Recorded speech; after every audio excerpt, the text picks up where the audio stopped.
Selamat pagi, salam sejahtera, dan salam sehat untuk kita semua.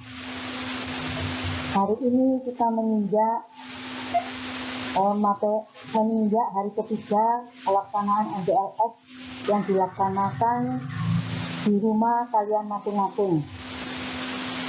Sebelum saya melaksanakan materi mengenai wawasan Wiyata Mandala, terlebih dahulu marilah kita berdoa agar kita senantiasa diberikan berkat oleh Tuhan berupa kesehatan, rezeki, dijauhkan dari hal-hal yang tidak kami inginkan, dan diberikan kami kemudahan di dalam melaksanakan MDLS ini. Mari kita berdoa menurut agama dan budaya masing-masing. Berdoa mulai. Amin. Sebelum saya menjelaskan mengenai materi MDLS hari ini, terlebih dahulu saya memperkenalkan diri. Saya adalah Budina Trikora yang kesehariannya mengajar di SMP Yayasan Taman bidang studi PPKN.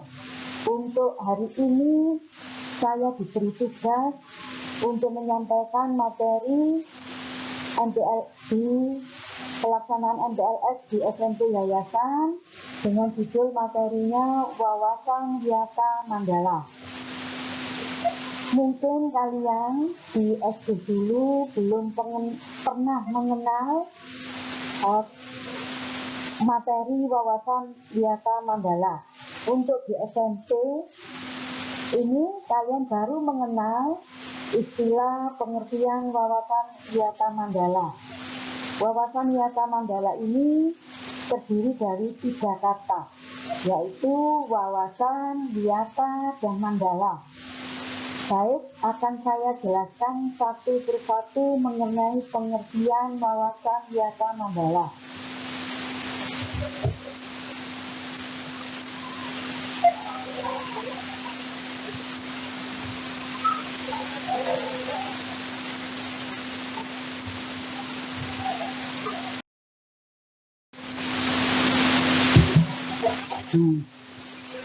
Sebelum saya jelaskan materi ini, terlebih dahulu saya memberikan kepada kalian untuk mengingatkan kepada kalian untuk memperhatikan video ini. Apabila saya dalam menyampaikan ada yang perlu kalian catat, yang merasa kalian memerlukan kalian catat, dan nanti setelah selesai saya memberikan materi ini, kalian akan saya beri tugas, dan tugasnya nanti dikumpulkan di sekolah. Nanti untuk harinya akan saya beritahu kapan kalian mengumpulkan tugas daripada wawasan Wiyata Mandala. Untuk itu, biar kamu dalam melaksanakan tugas, mengerjakan tugas, bisa mengerjakan dengan baik, perhatikan penjelasan saya. Pertama, saya akan menjelaskan pengertian dari wawasan Nusantara. Wawasan Wiyata Mandala. Wawasan artinya pandangan, tinjauan, konsep, bisa juga diartikan cara pandang. Yang berikutnya, wiyata itu berasal dari kata atau berasal dari bahasa. Maaf ya, bukan kata. Berasal dari bahasa Jawa yang mengartikan pengajaran atau pendidikan. Yang ketiga, mandala. Pengertiannya adalah lingkaran, bundaran, atau lingkungan. Kalau kita gabung menjadi satu, 3 kata tadi menjadikan wawasan Wiyata Mandala yang mempunyai pengertian, yaitu cara pandang sekolah sebagai lingkungan pendidikan dan pembelajaran. Jadi, kalau saya simpulkan, sekolah ini tempat kalian untuk menerima pendidikan dan pelajaran atau pembelajaran. Tentunya di sekolah ini, di sekolah SMP Yayasan ini, kalian tempat menimba ilmu. Nah, dalam melaksanakan pembelajaran di sekolah atau dalam melaksanakan wawasan Wiyata Mandala, ada beberapa komponen peran daripada komponen peran wawasan Wiyata Mandala terdiri dari beberapa. Yang pertama adalah kepala sekolah. Yang kedua, guru. Yang ketiga adalah peran sivitas akademika. Yang keempat adalah peran murid atau siswa. Yang kelima adalah peran masyarakat sekitar sekolah. Baik, saya akan jelaskan satu persatu. Sekarang komponen wawasan Wiyata Mandala, peran yang pertama adalah kepala sekolah. Kepala sekolah sebagai apa di sini? Baik, saya uraikan. Kepala sekolah berwenang dan bertanggung jawab penuh terhadap penyelenggaraan pendidikan di lingkungan sekolah. Sekolah mana? Tentunya di sekolah SMP Yayasan Taman. Yang kedua, kepala sekolah dihormati dan berwibawa. Artinya, siapapun yang berkepentingan dengan sekolah harus melalui kepala sekolah. Jadi, apapun yang kita kerjakan di sekolah, mau minta, saya beri contoh, misalkan kita mau minta surat keterangan, ya, mungkin kalian di rumah punya kartu PIP, ya. Nah, kartu PIP itu kalian dalam mencairkan kartu PIP itu harus ada surat rekomendasi dari sekolah. Tentunya yang berhak membuat adalah kepala sekolah. Ini salah satu contohnya, ya. Contoh yang lain nanti kalian bisa cari sendiri. Yang kedua, komponen wawasan Wiyata Mandala yang lainnya adalah peran guru. Guru mempunyai peran adalah menjunjung tinggi martabat dan citra guru dengan sikap dan tingkah laku. Tentunya sikap yang patuh diteladani, ya. Yang kedua, guru menjadi teladan atau pamong di masyarakat. Ya, berikutnya, guru mampu memimpin baik di lingkungan sekolah maupun di lingkungan luar sekolah maupun lingkungan sekolah, ya. Memimpin berarti guru harus bisa memberikan contoh sikap dan perilaku yang baik di lingkungan sekolah maupun di luar sekolah. Yang ketiga, dari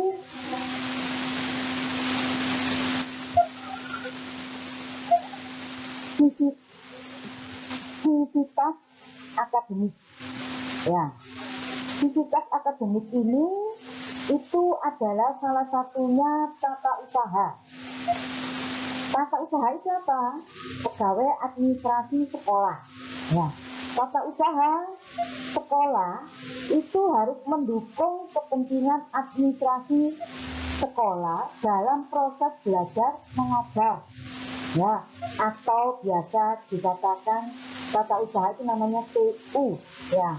yang ngurusi nanti kamu di SMP yayasan itu ada TU-nya namanya Buyuda ya, sama Bu Lisa. Nanti Buyuda itu berkaitan dengan administrasi sekolah, mengenai pembayaran, SPP, membeli seragam, membayar ulangan, dan lain sebagainya. Itu tidak melalui guru, melalui kepala sekolah, tetapi melalui tata usaha sekolah atau administrasi sekolah. Yang kedua, perannya daripada administrasi sekolah atau TU adalah perangkat sekolah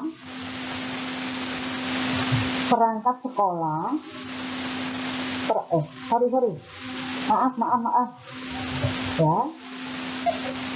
Peranan yang berikutnya di samping tata usaha ada juga perangkat sekolah yang lain seperti pegawai ya, pegawai sekolah ya, misalkan pegawai perpus, pegawai lab ya. Yang berikutnya satpam ya, kalian sudah tahu yang satpam itu yang bagaimana ya. Nah, yang berikutnya tukang kebun ya. Nah, semua ini tugasnya harus melaksanakan tugas yang diberikan oleh kepala sekolah untuk melaksanakan hak dan kewajibannya sesuai bidangnya masing-masing. Nah, masing-masing. Kalau satpam tugasnya apa, tukang kebun tugasnya apa, ya kalian sudah tahu kan? Ya, lanjut saya jelaskan berikutnya peran siswa atau murid. Ya, perannya di sekolah sebagai apa dalam melaksanakan wawasan Wiyata Mandala, yaitu mentaati tata tertib yang berlaku di sekolah. Ya, tata tertibnya seperti sekarang, situasinya pandemi. Ya, pertama kalau kamu ke sekolah sesuai dengan anjuran pemerintah, kita dalam melaksanakan apa saja harus sesuai dengan protokol kesehatan. Datang ke sekolah ya pakai masker, sampai ke sekolah harus cuci tangan dengan sabun ya. Yang ketiga, menjaga jarak, itu satu contoh.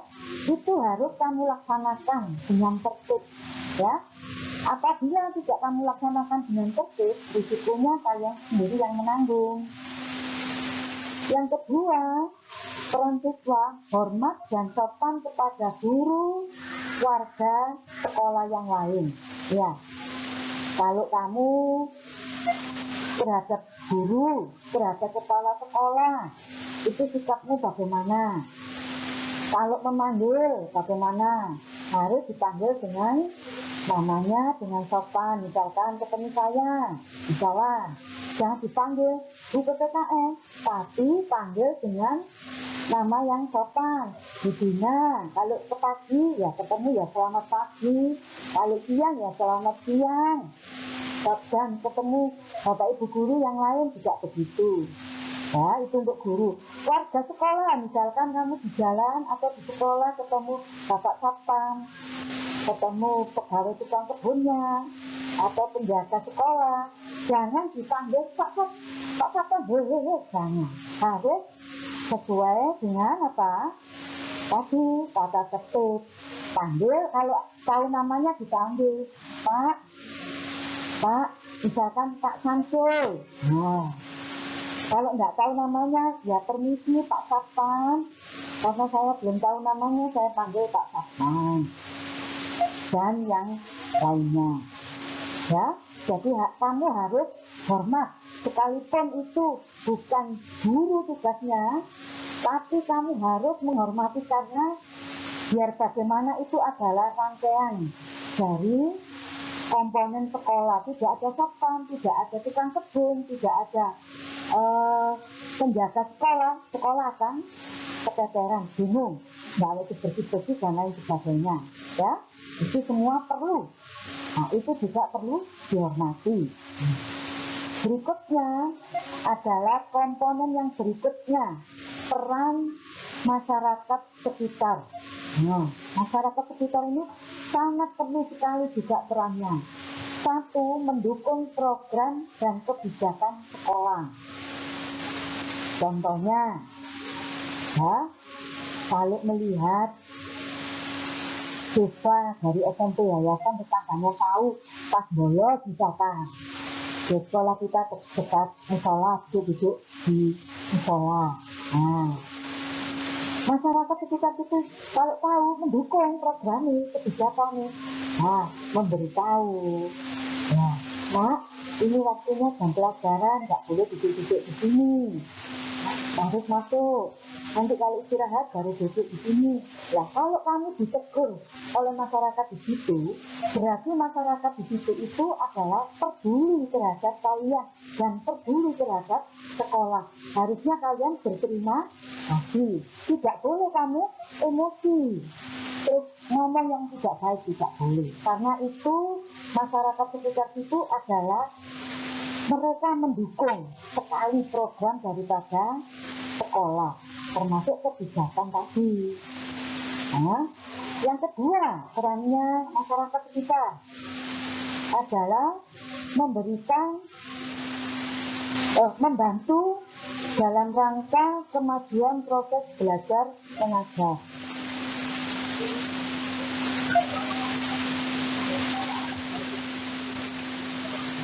Nah, yang berikutnya memberikan masyarakat sekitar juga mempunyai keikutsertaan serta di dalam sekolah kita, yaitu ikut menjaga lingkungan sekolah, ya, ikut menjaga lingkungan sekolah. Ya. Yang berikutnya, masyarakat sekitar kita itu juga punya peran adalah mengadakan kerjasama dengan sekolah, ya, kerjasama dengan sekolah melalui komite sekolah. Jadi komite sekolah itu diambil dari, yang menjabat komite sekolah itu diambil dari masyarakat sekitar sekolah kita.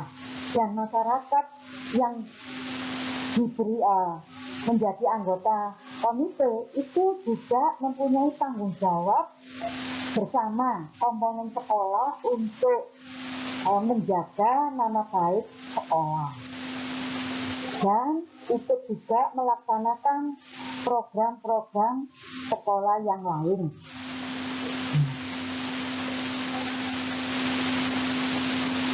Itu dari 5 tadi itu komponen daripada komponen peran dari wawasan wiyata Mandala. Berikutnya dari komponen ini saya menjelaskan berikutnya lagi unsur-unsur wawasan wiyata Mandala. Ada 7 unsur, semuanya huruf depannya itu adalah K.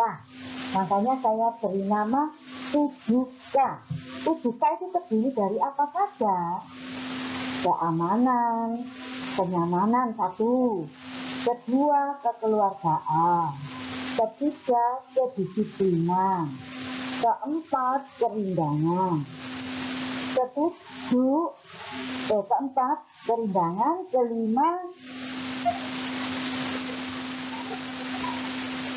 kebersihan. Keenam, keindahan. Dan ketujuh, ketertiban. Sekarang ada 7 unsurnya. Pertama, keamanan. Saya jelaskan satu persatu. Keamanan dan kenyamanan itu sangat perlu sekali. Kalau kamu di sekolah SMP yayasan, kalau situasinya tidak nyaman, kamu tidak bisa melaksanakan proses belajar dengan baik. Keamanan ini bisa terlaksana kalau ada dukungan dari kalian semuanya. Tanpa ada dukungan dari kalian semuanya, keamanan di sekolah tidak akan terlaksana dengan baik. Satu contoh di kelas, ya, dalam proses belajar mengajar perlu keamanan ini kita tingkatkan sehingga muncul namanya kenyamanan. Satu, kalau guru mengajar, kalian supaya bisa nyaman menerima pelajaran, kalian memperhatikan guru, mendengarkan guru, mencatat apa yang perlu yang diterangkan oleh guru. Tidak boleh ngomong sendiri. Kalau kamu ngomong sendiri, situasi di kelas itu nanti tidak bisa tertib dan akan kamu tidak bisa menerima pelajaran dengan baik. Yang rugi adalah bukan kalian sendiri tetapi semuanya. Nah, untuk itu perlu kalian perhatikan. Ya, contoh itu. Contoh yang lain, kamu cari sendiri.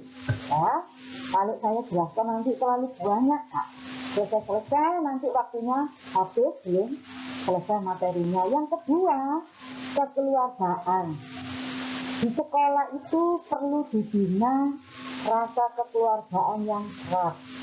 Ya, satu kelas ini terdapat beberapa macam suku, agama, budaya.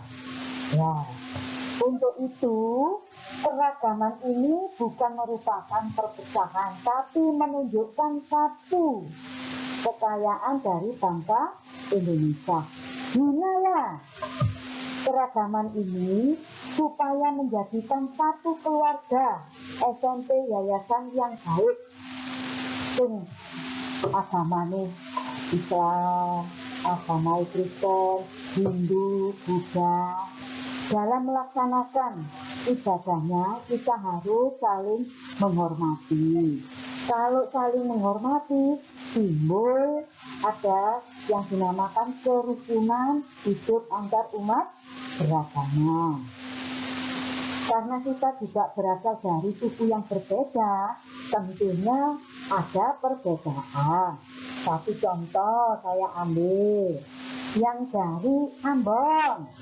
Ya, Ambon itu masih putih, masih dijuluki ireng. Itu tidak boleh.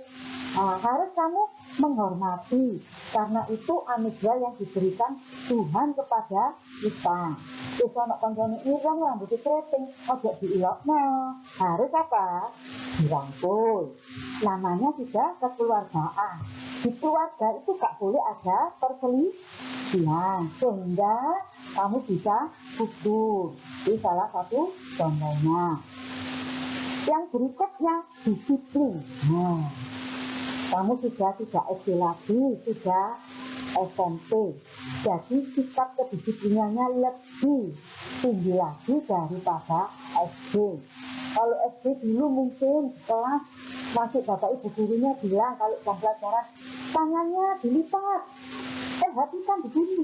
Jadi jadi SMP tingkat kesadaran untuk kedisiplinannya lebih tinggi lagi. Begitu tuh langsung masuk, begitu masuk duduk tempat masing-masing. Kalau sudah ada gurunya, duduk yang baik. Perhatikan bapak ibu guru ketika membuka pelajaran sampai menjelaskan sampai selesai. Ya, itu disiplin. Disiplin lagi apa? Mengenai masuk sekolah, dan masuk sekolah, pakaian seragam, atribut sekolah juga harus disiplin. Keberhasilan seseorang itu adalah mulai dari keberhasilan seseorang itu dimulai dari kedisiplinan. Tanpa disiplin kamu tidak akan berhasil. Aku kan gak bisa berhasil. Ya, kamu disiplin itu tidak hanya menerima pelajaran, tapi di semua bidang. Paham? Kalau sudah paham, saya lanjutkan berikutnya. Kerindangan. Rindang itu pewarna sekali anak-anak. Ya, satu contoh di sekolahmu sudah ditanami bunga-bunga, ya, pohon-pohon. Ini apa? Biar rindang, biar sejuk, biar indah. Nah, kalau kamu sudah tahu begini, Bagaimana kamu menyikapi supaya lebih rindang lagi enak? Nah, kalau ada tanaman yang sudah layu, kamu tugasnya bagaimana? Nah, membersihkan, yang layu-layu diambili, gak pas ditotok, tapi gak pas menjang-menjang ditotok. Jangan kalau sudah ada fatnya, sudah bagus, ada bunganya, lewat dipetisi. Nah, akhirnya tidak rindang. Gak sekolah gak rindang, kamu juga gak enak, gak nyaman, gak sejuk. Kalau sejuk, menerima pelajaran juga enak, ya, gak panas, gak apa, enggak. Sejuk, enak, seperti sekolahnya ada hasilnya, ya. Bu, contohnya. Berikutnya adalah kebersihan wajib. Bersih ini perlu sekali, ya, identik dengan sehat.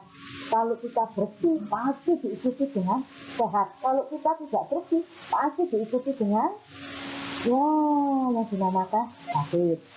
Ya, contohnya, kamu berpakaian seragam. Ya, kalau Senin Selasa pakai apa? Itu abu-abu, bener. Nah, kalau dipakai 2 hari, ya, begitu pulang sekolah, seragamnya digantung, dikenakan udara, dikenakan panas supaya tidak bau. Kalau bau dipakai ke sekolah, akhirnya badannya tidak gatel dan sebagainya. Itu seragam. Kalau di sekolah, di lingkungan kelas, ya dilihat begitu masuk, siapa yang bertugas bersihkan kelas, ya, tanpa ada dikomentari lagi oleh Bapak Ibu guru, sudah tahu tanggung jawabnya, dibersihi kelas. Sing gak tepak ditoto ditepakno, ya, gak ono taplake dicek taplak. Sapune tempatnya enggak di tempatnya, ditaruh di tempatnya yang baik, ya. Nah, dan lain sebagainya. Keindahan. Nah, indah itu identik dengan baik, ya. Satu contoh di kelasmu, misalnya kelasmu ini kelihatannya menurut kalian kurang indah, apa ya sing kurang indah? Mungkin di dalam kelas ketok indah kelasnya, kalau nggak ada taplak kasih taplak, nggak ada bendera kasih bendera megah, nggak ada bunganya kayak bunga, ditoto sing apik, ada jadwal tiket, ada jadwal pelajaran, ditoto disusun yang bagus. Kalau disusun yang bagus akhirnya kelihatan indah, enak dipandang, ya. Jangan kalau sudah ada ditempeli jadwal menceng-menceng di jarno, jangan, ya. Kamu sudah besar, tak perlu diingatkan, tapi kesadaran diri sendiri ditoto sing apik. Itu. Yang berikutnya ketertiban. Tertib, ya, tertib berarti kamu sekolah di sini diajak tertib. Tertib apa? Mulai dari rumah, ya, dari rumah, ya, mulai dari rumah berangkat sekolah itu tertib. Kalau masuknya jam 7 kurang seperempat, dikira-kira kalau rumahnya jauh harus 1 jam atau 1 jam setengah sudah berangkat. Nah, sampai di sekolah usahakan 6:30 sudah sampai di sekolah. Tetap setiap hari. Nah, diikuti dengan pakaian seragam yang tertib. Kalau kalau Senin Selasa warnanya seragamnya apa? Dipakai. Ada atributnya lengkap, pakai ikat pinggang, kos kakinya warnanya apa, dan lain sebagainya. Itu kedisiplinan ketertiban mengenai seragam. Yang berikutnya, sudah sampai sekolah, ya apa ketok tertib, adik. Ya, itu kamu laksanakan sampai di sekolah. Nah, dari 7 unsur kawasan wisata Mandala ini sudah saya sampaikan. andai kata kalian masih ada yang belum jelas, bisa kamu tanya ke saya melalui WA, ya. WA langsung di kelas atau pribadi, Bu. Misalkan kamu tanya, boleh langsung pribadi ke saya. Nama saya sudah ada di situ, ya. Nah, karena sudah saya jelaskan panjang lebar dan kalian mungkin sudah paham, kalian akan saya beri tugas. Untuk pengumpulan tugas, nanti saya beri waktunya mungkin 3 hari lagi bisa kalian kumpulkan. 1 minggu. Oh, bisa kamu kumpulkan 1 hari. Kalau 3 hari kesian ya, Rek, ya. 1 hari aja ya. 1 hari, saya datang ke sekolah. Tidak usah. Kamu kirim melalui WA. Kalau sudah dikirim ke WA, bisa langsung ke saya atau di grup. Nanti, atau kamu supaya yakin saya bisa menerima WA saya. Bu, karena saya belum mengenal satu persatu, kamu jadi saya. Bu, saya misalkan namanya Bambang, sudah mengumpulkan tugas dari Bu Dina mengenai materi wawasan wiyata Mandala. Tugasnya apa? Ini.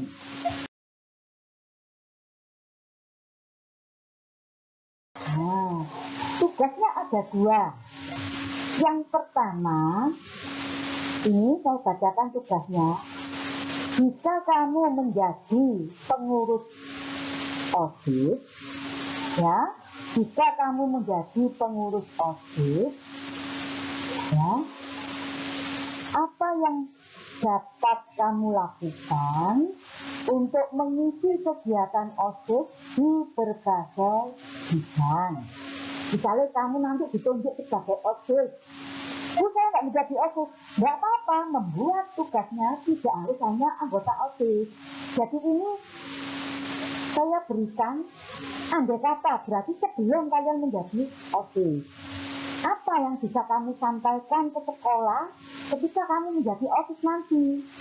Nah, bidang apa? Bidang kerohanian, ya, juga bidang kesehatan, dan bidang-bidang yang lain. Tuh, tugasnya gimana, Bu? Ditulis di lembaran. Nah, yang kedua, tugas yang kedua adalah tulislah di selembar kertas folio, ya, dan carilah gambar salah satu kegiatan OSIS di internet, ya, dan tempelkan di kertas folio. Nah, kegiatannya, misalkan kamu di OSIS nanti ada kegiatan pramuka, membuat tali temali. Nah, itu kamu ambil gambarnya, tempelkan, jadi mulai prosesnya, tempelkan di kertas folio. Nah, nanti kalau sudah selesai semua ini, jadikan satu, taruh di mat. Itu hasil bukti-buktinya ya, di mat, pegang dulu di rumah. Nanti kalau sudah ada waktu masuk sekolah dikumpulkan. Tapi sebelum masuk sekolah, tugas nomor 1 dan 2 dikirim lewat WA ke saya. Paham anak-anak? Kalau sudah paham, ya, kalian kerjakan mulai hari ini sampai besok. Saya tunggu tugasnya.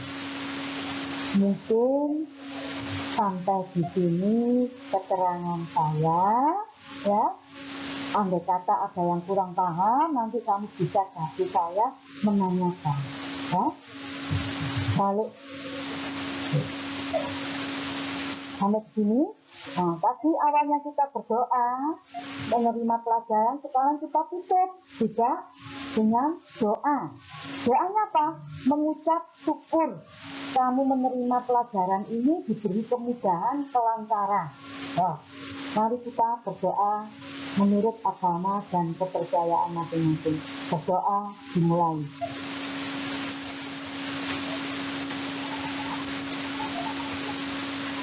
Berdoa selesai. Selamat pagi anak-anakku, sampai ketemu di berikutnya.